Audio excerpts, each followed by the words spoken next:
নমস্কার বন্ধুরা, কে কোথায় আছেন সবাইকে শুভ বিকালের শুভেচ্ছা জানাই। এখন মোটামুটি 5টা বাজতে গেছে।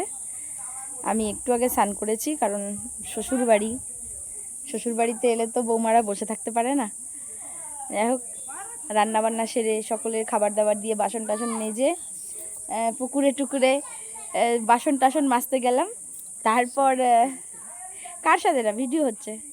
আচ্ছা, এটা আমার হচ্ছে মেজো কাকিমা শাশুড়ি। এটা হচ্ছে মেজো কাকি শাশুড়ি। এটা কার কাছে যাবে? এটা সবার কাছে যাবে।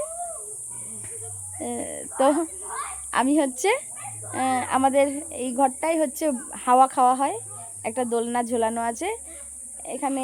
এই ঘরটায় বসে সবাই আসা যাওয়া আড্ডা হাওয়া খাওয়া হয়। তো সেখানেই বসে আছি। এই সামনেই এই যে পুকুর, এই পুকুরের সামনেই খুব হাওয়া এখানে।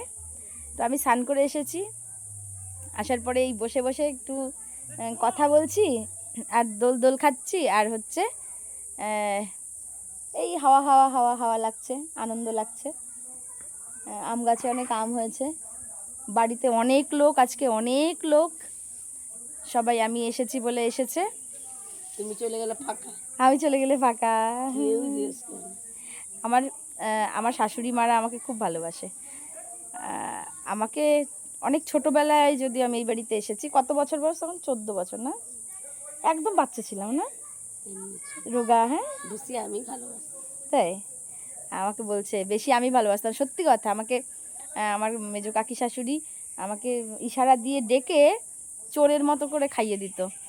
আমি আমি পুকুরে বাসন টাসন মাজতে আসতাম, তখন আমার শাশুড়ি মা আমাকে এরকম মাথা ঝুলিয়ে ডেকে ভাত মাখিয়ে তাড়াতাড়ি খা ফটাফট করে মুখের মধ্যে ভাত দিয়ে দিত।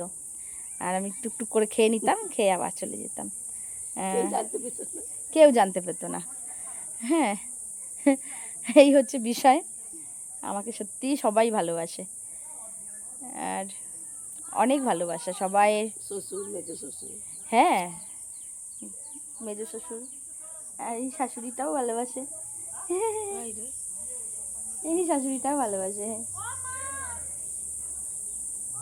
গ্রামের বাড়ি তো, গ্রামের সৌন্দর্যটা একটা আলাদা আলাদা জিনিস। মাঠ ঘাট, ওই যে আমাদের জমি,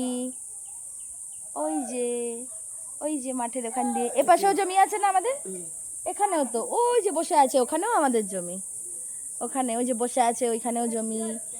ওই সামনে দিয়ে যত জায়গা আছে, ওইখানে ওইখানে আছে, ওই দিকে আছে। মাঠে অনেক জায়গা আছে, আমাদের অনেক জায়গা আছে।